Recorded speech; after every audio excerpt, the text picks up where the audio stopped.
नमस्कार.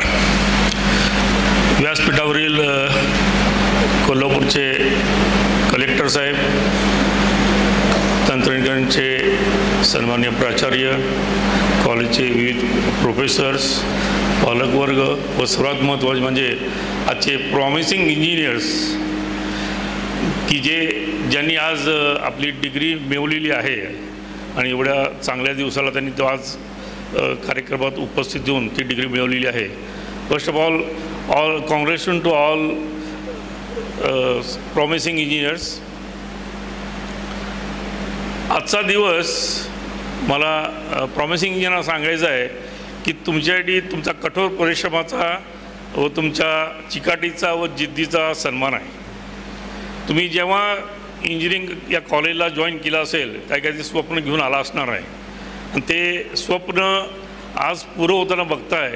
खरं इथं हे स्वप्न पुरं होत नाही, इथे एक प्रवासाची तुमची सांगता होती आहे.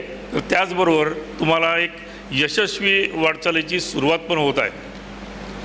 मी उद्योग क्षेत्रात काम केलं असल्यामुळं आज मला इथं बोलायचा वेळ दिला आहे आणि मी काही माझे अनुभव शेअर करू इच्छितो. मी पण असंच इंजिनिअरिंग कॉलेज संपल्यानंतर म्हणजे इंजिनिअरिंग करायच्या आधीच एक मनात ठरवलं होतं की नाही आपल्याला एक उद्योजक व्हायचं आहे आणि त्या जिद्दीनंच इंजिनिअरिंग पूर्ण केलं. आणि इंजिनिअरिंग पूर्ण केल्यानंसुद्धा लक्षात आलं की आपल्याला उद्योग करायचा असेल तर काहीतरी अनुभव पाहिजे आणि अनुभव कुठं घ्यायचा तर ते सुद्धा ठरवतानासुद्धा आम्ही तो विचार केला की आपल्याला जिथं अनुभव मिळेल आणि ज्या अनुभवाचा आपल्याला फ्युचरमध्ये फायदा होईल त्या अनुषंगानंच मी कॉलेज कॅम्पसमध्ये मला जे 2 चॉईस मिळाले होते त्या चॉईसमधलं पण सिलेक्शन मला फ्युचर जे करायचं होतं उद्योजक म्हणून बनायचं होतं त्यासाठी निवड केली. म्हणजे सांगायला आवडेल की मला 2 ठिकाणी अपॉर्च्युनिटी मिळाली होती त्यावेळी इंजिनिअरिंग झाल्यानंतर. त्यावेळेचं आत्ताचं फोर्स मोटर जे आहे तिथंही मला त्यांनी अपॉइंट केलं होतं आणि किर्लोस्कर इंजिन्स इथेही मला ते पत्र मिळालं होतं. तर जेव्हा मी विचारलं फोर्स मोटरमध्ये की बाबा मला तुम्ही कसं ट्रेनिंग देणार आहात तर त्यांनी त्यावेळी सांगितलं की तुम्हाला एक डिपार्टमेंटमध्ये आता जॉईन करायला लागेल आणि वर्षभरानंतर तुमचं परफॉर्मन्स बघून तुम्हाला वेगवेगळं डिपार्टमेंट किंवा त्याच डिपार्टमेंटमध्ये कंटिन्यू करावं लागेल. मग किर्लोस्कर इंजिन्समध्ये गेलो, तिथं विचारलं बाबा तुम्ही कसं आमच्या ट्रेनिंगचं काय प्रकार आहे तर त्यांनी त्यावेळी सांगितलं की आमच्याकडे 1 वर्षाचं तुम्हाला परत ट्रेनिंग जाईल. त्या ट्रेनिंगमध्ये सगळे डिपार्टमेंट आम्ही तुम्हाला सांगू शिकवू आणि तुमच्यावर लक्ष द्यायला त्यांनी एक कर्नल अपॉइंट केले होते. ते कर्नल आमची पूर्ण काळजी घेणार होते की वर्षभर तुम्ही काय ट्रेनिंग घेता आणि कसं घेताय आणि त्याच्यानंतरच तुम्हाला आमच्या कंपनीमधील एक तुमच्या पॅशन हे बघून डिपार्टमेंट दिलं जाईल. तेव्हा 2 चॉईस समोर होते आणि दोघांच्याकडून स्टायपंडची रक्कम पण कळली. फोर्स मोटर म्हटले की तुम्हाला 2000 रुपयाचं स्टायपंड मिळेल आणि किर्लोस्कर इंजिन्स म्हटले तुम्हाला 1100 रुपयाचं स्टायपंड मिळेल. मग चॉईस मला करायचं होता आणि मला माझं फ्युचर बनवायचं होतं. मी ते 1100 रुपयाचा स्टायपंड नक्की केला कारण मला अनुभव घ्यायचा होता आणि अनुभव सगळ्या डिपार्टमेंटचा मिळणं हे खूप माझ्यासाठी महत्त्वाचं होतं. तेव्हा त्यावेळीचे पैसे मला महत्त्वाचे नव्हते, मला अनुभव महत्त्वाचा होता. सो आपल्या आयुष्यात आपण एक जी काय विजन किंवा ध्येय ठरवलं असेल त्याला कोणी तडजोड करू नये आयुष्यात आणि त्याचा फायदा नक्कीच होणार. मला किर्लोस्करमधून 2 वर्षाचा अनुभव मिळाल्यानंतर नक्कीच लक्षात आलं की आता आपलं काम संपलेलं आहे म्हणून मी कोल्हापूरला आलो. करायचं काय तर सुरुवात तर करायला पाहिजे म्हणून छोटंसं भाड्याचं शेड घेऊन तिथं सुरुवात केली. कारण सुरुवातीपासून लक्षात आलं की आम्ही मशीन शॉप सुरुवात केली. बेसिक छोट्या भांडवलमध्ये होणारा बिझनेस होता म्हणून एक छोटं भाड्याचं मशीन शॉप घेऊन आम्ही चालू केलं. तर तेव्हा लक्षात आलं की आम्ही सगळ्यांच्या फाउंड्रीमध्ये जाऊन कास्टिंग घेऊन यायचो, मस्टिंग करून द्यायचो आणि ही प्रोसेस म्हणजे कोरावर तरी अवलंबून राहून करावं लागत होतं. हे लक्षात आल्यानंतर आम्ही ठरवलं की नाही आपल्याला बॅकवर्ड इंटिग्रेशन आपल्याला फाउंड्री पण टाकायला पाहिजे. मग फाउंड्रीचा अनुभव तर नव्हता म्हणून परत एक भाड्याची फाउंड्री घेतली की जिथं आपल्याला लक्षात येईल की आपल्याला कशी फाउंड्री चालवता येते का नाही. आपली पैशाची रिस्क कमी करता आम्ही भाड्यानं फाउंड्री घेतली आणि तिथं 2 वर्षाचा फाउंड्रीचा अनुभव घेतला. फाउंड्री आणि मशीन शॉप असं करून आम्ही आमची उत्पादनं मशीनिंग करून कस्टमरला द्यायला लागलो. मग लक्षात आलं की आपल्याला फाउंड्री जमती तेव्हा आम्ही मग आपले स्वतःचे फाउंड्री युनिट चालू केले आणि वेळेप्रमाणे आम्ही त्या ठिकाणी टेक्नॉलॉजी आणि या सगळ्यांचं अडॉप्शन करून आम्ही वेगवेगळे एनहान्समेंट करत गेलो आणि 2000पासूनच असं डोक्यात होतं की आपल्याला काही करून आपल्याला एक्सपोर्ट करायचं आहे. डोक्यात होतं की आपला माल एक्सपोर्ट व्हायला पाहिजे, आपल्या देशाची प्रगती व्हायला पाहिजे आणि आपल्याला ते लक्षात ठेवून केलं पाहिजे. त्यावेळी 2002 साली मला एक नेदरलँड गव्हर्नमेंटकडून एक स्कीम होती CBI म्हणून, त्याच्या थ्रू माझं सिलेक्शन झालं आणि मला त्यांनी 15 दिवस नेदरलँडमध्ये ट्रेडिंगला बोलवलं आणि त्यांनी 15 दिवसात मला पूर्ण शिकवलं की how to export to European unions. आणि त्या 15 दिवसात त्यांनी आम्हाला सगळं शिकवलं आणि त्याच्यानंतर त्यांनी जर्मनीमधील हॅनोवर मेसे म्हणून जो एक उद्योग जगतातला सर्वात मोठा एक्झिबिशन असतं त्यामध्ये त्यांनी आम्हाला स्टॉल दिला आणि त्या ठिकाणी आम्ही आमचं इथले कोल्हापूरचे कॉम्पाऊंड्स आम्ही घेऊन तिथं स्टॉल ठेवला आणि खऱ्या अर्थानं आमची एक्सपोर्टसाठी पायाभरणी झाली आणि त्याच्यातूनच आम्हाला एक्सपोर्ट्स ऑर्डर्स चालू झाल्या आणि आमची एक्सपोर्टची जर्नी 2006पासून यशस्वीरित्या चालू झाली. तर हे सगळं सांगण्यामागचं कारण काय, तर जर तुम्ही एखादं आयुष्यात ठरवलं असेल की मला हे करायचं आहे आणि तुमचं जर ते पॅशन असेल तर त्याला आयुष्यात कॉम्प्रोमाइज करू नका. काहीतरी मिळतं आहे म्हणून घेऊ नका, त्याऐवजी संधी फक्त बघू नका. आपल्याला लाँग टर्म जे करायचं आहे त्या दृष्टीनं तुमचे निर्णय घेणं खूप गरजेचं आहे. त्याचबरोबर आता तुम्हालाही माहिती आहे की टेक्नॉलॉजी इतक्या स्पीडनं वाढत चालली आहे, AI जोरात येत आहे आणि तुमच्यासाठी खूपच अमर्यादित अपॉर्च्युनिटी ओपन होत आहेत.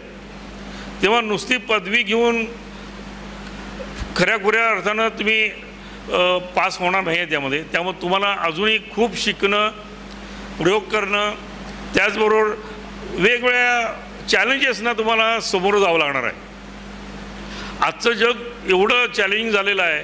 अमेरिकेतील ट्रम्प काहीतरी डिसिजन घेतात त्याचे परिणाम अख्ख्या जगाला बघावं लागतात. एक तर रशिया युक्रेन वॉर होतं त्याचे परिणाम सगळं जग बघतं आहे. तर छोट्या छोट्या गोष्टीतून सुद्धा आपल्याला खूप मोठे मोठे चॅलेंजेस डेव्हलप होत आहेत. तर मी एक 4-5 गोष्टी एक मूलमंत्र म्हणून तुम्हाला सांगू इच्छितो. पहिलं म्हणजे आपल्याला सर्वांना एक सर्वात महत्त्व म्हणजे have a hunger of knowledge. आता आपल्याला वाटतं की आता माझं शिक्षण झालं नाही, शिक्षण कधीही संपत नाही, मरूपर्यंत शिक्षण सोडायचं नाही आहे. शिकतच जायला पाहिजे, कारण शिकण्याशिवाय पर्याय नाही आहे. आज तुम्ही काहीतरी एखादी डिग्री मिळवली आहे, उद्या आणखीन मिळवाल तर तेवढ्यानं तुमचं ते एक ॲकॅडमिक क्वालिफिकेशन होऊन जाईल.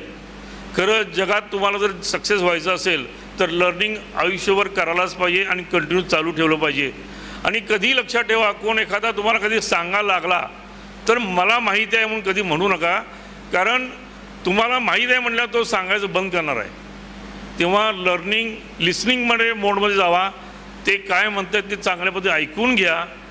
तुमच्याकडं असलेलं नॉलेज आणि त्यांनी दिलेलं नॉलेज कम्पेअर करा आणि त्यात काही आणखीन चांगलं मिळेल तर ते तुम्हाला फायदा देऊन जाणार आहे. तेव्हा कधीही मला येतं आहे असं कधी म्हणायला जाऊ नका आणि ह्या सगळ्यातून तुम्हाला खूप काही शिकायला मिळणार आहे. दुसरं माझं म्हणणं आहे की don't be afraid of failure. काही वेळा आयुष्यात फेल्युअर येतात म्हणून घाबरून जाऊन चालणार नाही आहे. फेल्युअर जेव्हा होतं तेव्हा एक लक्षात ठेवलं पाहिजे की देअर इज ॲन अपॉर्च्युनिटी. आपल्याकडून आज चूक झाली आहे आणि ती मान्य करणं खूप गरजेचं आहे. बऱ्याच वेळा आपण ते झाकायचा प्रयत्न करतो, चूक झाली आहे कोणाला कळू नये, लोक काय म्हणतील. नको, तसं करू नका. ती चूक काय आहे ती मान्य करा आणि चुकीवरचं एक अपॉर्च्युनिटी बघून त्याच्यावर मार काढा आणि सक्सेस व्हायला पाहिजे. आम्ही बिझनेसमध्ये त्याला फेल फास्ट म्हणतो. एखादी डिसिजन घेतला आणि तो फेल गेला तर फेल फास्ट, चुकले ना, चला ठीक आहे थांबवा, परत नवीन कधी चालू करा. ह्याच्यातून गेल्यामुळं काही वेळा नाही तर काय होतं, आपण चुकत जातो आणि त्याच्यात आपण अडकत जातो. तर तिथं अडकत न जाता आपली प्रगती आपली न थांबवता आपण थोडीशी दुसरा मार्ग काढून पुढे गेलं पाहिजे. दुसरं सर्वात महत्त्वाचं इनोव्हेशन. तर सगळ्यांना माहिती आहे की मी आज जे काम करतोय ते उद्या केलं तर काय होईल, म्हणजे तुमची आजची व्हॅल्यू तीच उद्याची राहणार. आपल्याला सर्वांना ग्रोथ करायची आहे. तुम्हाला पर्सनल ग्रोथ करायची आहे, बिझनेसला स्वतः बिझनेसची ग्रोथ करायची असेल तर इनोव्हेशन आणि क्रिएटिव्ह शिवाय पर्याय नाही आहे. मी जे काल करत होतो ते आज करून चालणार नाही आहे. जर ते केलं तर तुम्ही तिथंच राहणार, जग तुमच्या पुढं जाणार आहे. त्यामुळे दररोज तुम्हाला काहीतरी शोधून काढलं पाहिजे, नवीन, चांगलं, क्रिएटिव्ह. आणि स्मार्ट काम करता यायला पाहिजे. काल मी एवढं करत होतो तर आज त्याच्यापेक्षा कणभर का असेना जास्त केलं पाहिजे, चांगलं काम केलं पाहिजे, तरच आपली बाजारातली किंमत पण वाढणार आहे. सर्वात महत्त्वाचं आहे परत कम्युनिटिव्ह टीम स्पिरिट. आता टीमवर्क म्हटलं तर सगळ्यांना वाटतं हां आपण एकत्र मिळून काय करायचं आहे. खरं एक 7 हॅबिट एक पुस्तक आहे, त्यामध्ये खूप छान लिहिले त्यांनी. आपण जन्माला होतो तेव्हा आपण आपल्या आई वडिलांच्यावर डिपेंड असतो, कारण आई वडील आपल्याला जे काय खायला घालतील काय देतील त्या आपण त्यावेळी फक्त रडून सांगत असतो की मला भूक लागली वगैरे. बाकी आई वडील आपल्यावर चांगले संस्कार करत असतात, तेव्हा आपण त्याच्यावर पूर्णपणे अवलंबून असतो. त्याच्यानंतरची एक फेज येते जी आज तुमच्या समोर आहे. तुम्ही आता क्वालिफाईड झाला असाल, तुम्हाला कुठेतरी नोकरी मिळेल किंवा तुम्ही काहीतरी बिझनेस कराल आणि तुम्ही तुमच्या पायावर उभे राहाल. त्यामुळे तुम्ही काय होणार, इंडिपेंडंट होणार. आणि आपल्याला इतकं कौतुक वाटतं की अरे मी इंडिपेंडंट झालो, आता मला काय आईवडिलांची पण गरज आहे, मी स्वतः पैसे मिळवतो, मी माझ्या पैशाने मी काही करू शकतो, असे मनात भ्रम यायला चालू होतात. आणि इथंच थोडी एक चूक होती आपल्याकडून.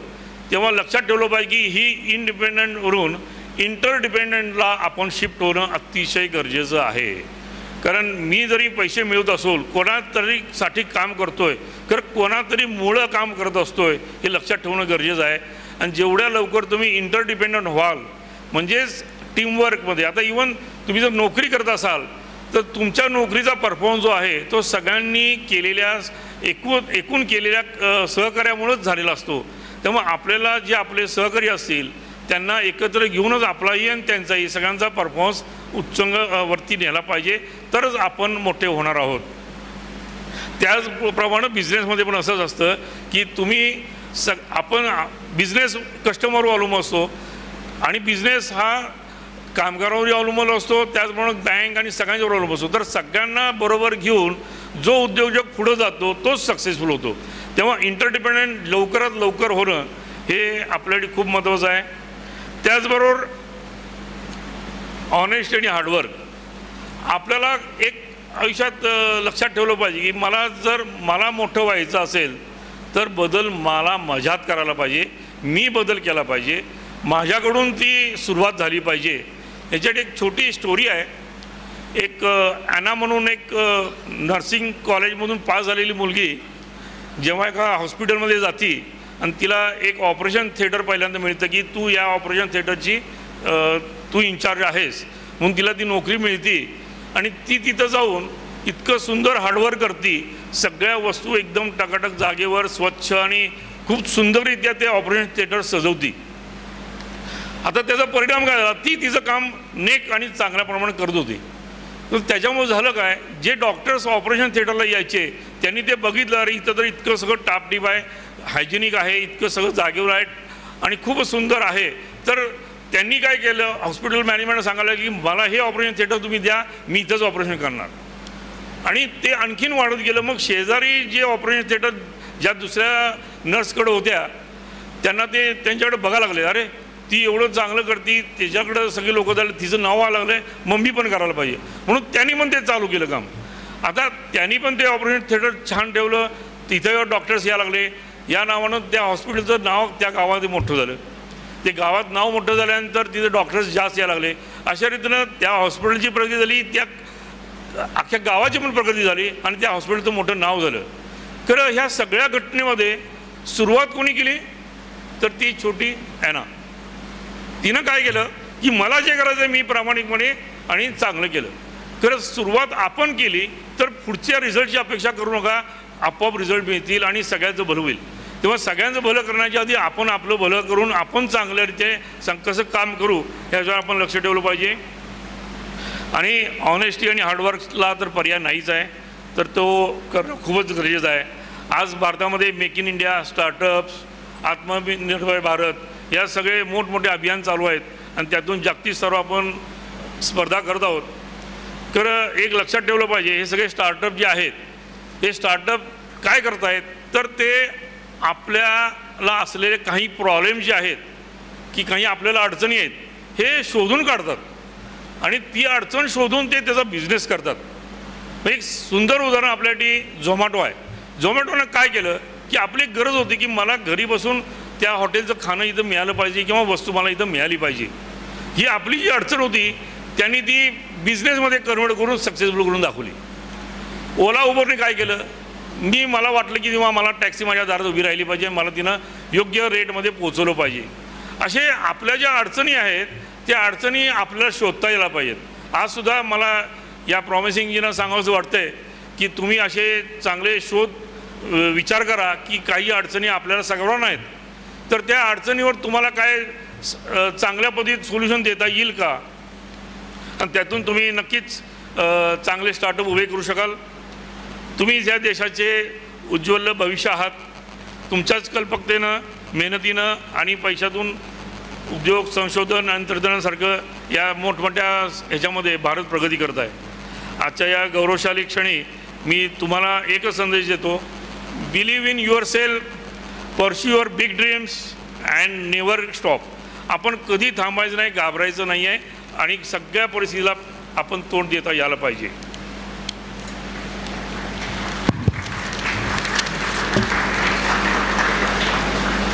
पुन्हा एकदा मी आपल्या सर्व नवोदित अभियंत्यांना पुढील वाटचालीसाठी मनपूर्वक शुभेच्छा देतो.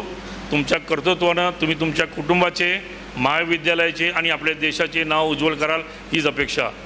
मला आज गव्हर्नमेंट पॉलिटेक्निक इथं आमंत्रित केलं आणि मला 2 शब्द बोलायचं निमंत्रण दिल्याबद्दल शासकीय तंत्रनिकेतनचे मी मनपूर्वक आभार मानतो. थँक्यू. धन्यवाद.